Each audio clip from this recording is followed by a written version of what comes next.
Welcome back to the Justice Factor as we continue our debate on the Nkandla report. Later on in the show, ANC Treasurer General Zweli Mkhize will give us his organization's reaction to this report. My guest right now is Public Protector thuli Madonsela. Public Protector, do you fear for your life after the release of this report? Not really, not from government.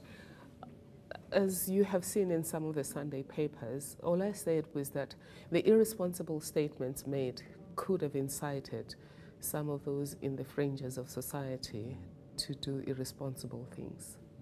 The statements continue. Yesterday there were insults hurled at you, there were all kinds of accusations hurled at you. Are you scared by those? Do you think those could pose a threat to yourself or members of your team? No, I'm not scared. I really have empathy for these young people because they clearly don't know what their role in society is.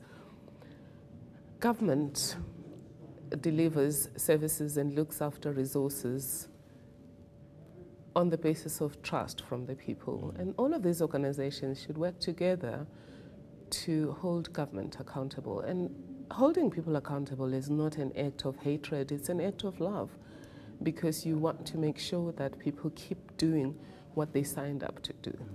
So I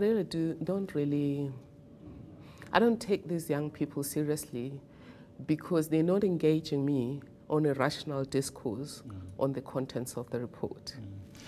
Many people have said in the run-up to the release of the report, Mantashe of the ANC said, we regard this as a political report. You've been accused of being a tool for some or other political party or the media. Are you a tool of the media or some party? Who are you working for? I'm working for the people of South Africa.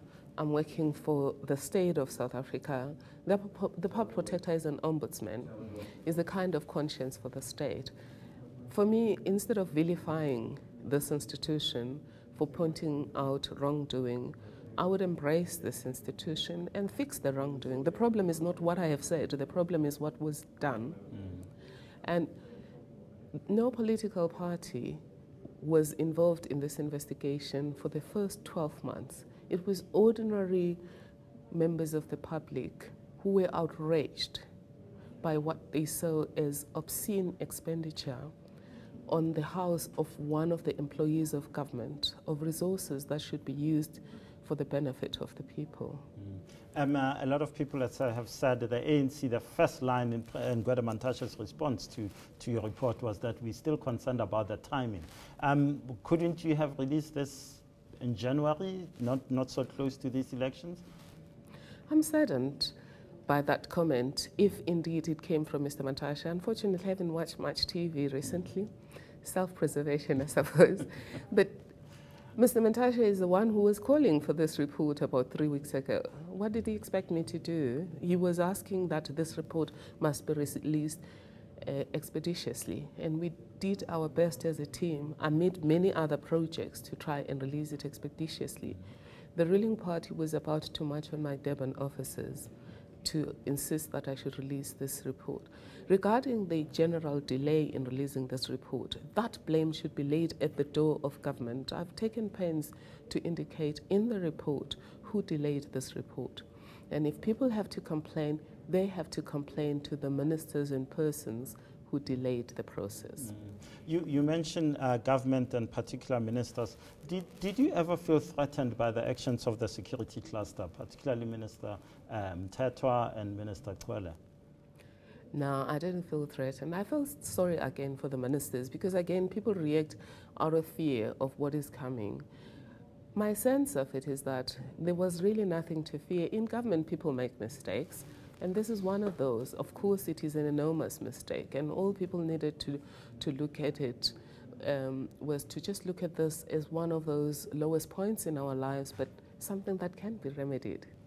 Will there be another Nkandla in South Africa? Has this report taught us anything? Do we have the systems in place to make sure that we don't have the license to loot, as some people and part of your report calls it? Well, I do hope that it never happens, but it will take more than systems.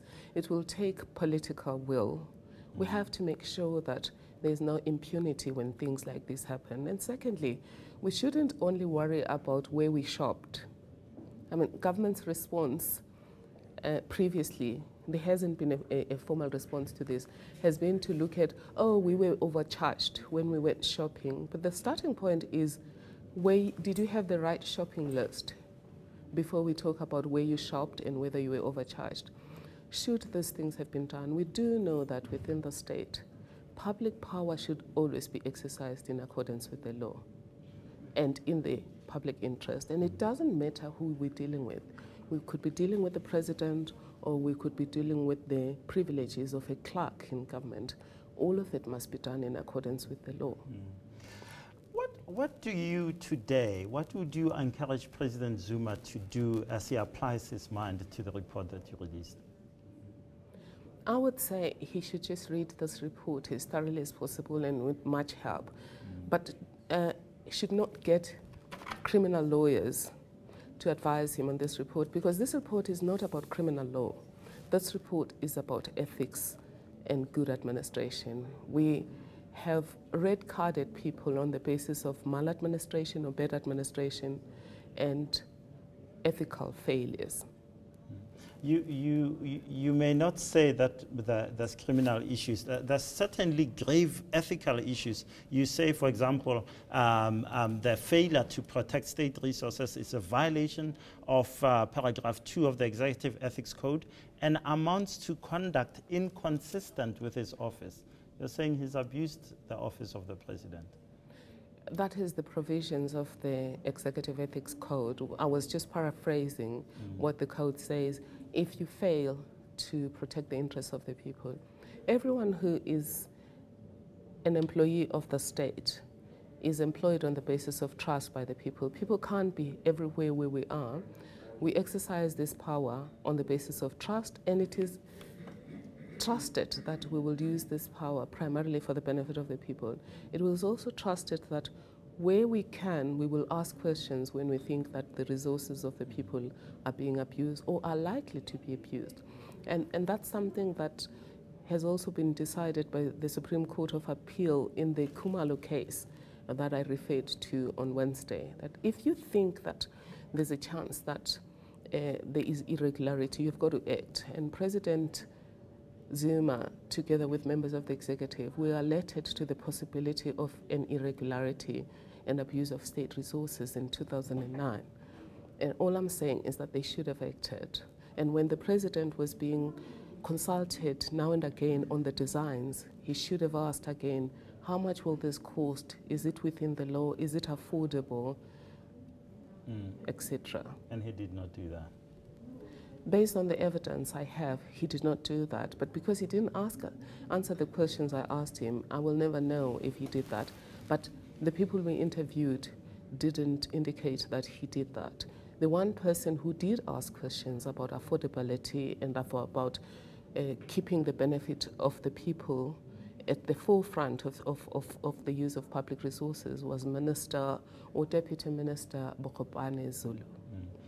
It sounds like this is not really about President Zuma or pretty much what happened at Nkandla. It's about us as a people in South Africa and how we deal with societal issues such as this one. It's about our constitution, really.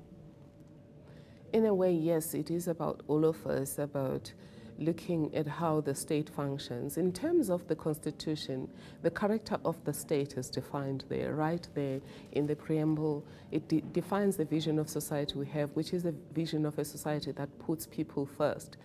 Through the Constitution and through Batupili, we said that we're going to transform the state so that it wasn't inward-looking, but outward-looking and putting people first. It is up to us, whether we're in society or within the state, to make sure that that transformation of the state to focus on people's needs does occur. What's your reaction to talk that you may be taken to court, to the High Court, for the decisions for the report to be reviewed? Any decision to have my decision reviewed is fully welcomed by me and my team.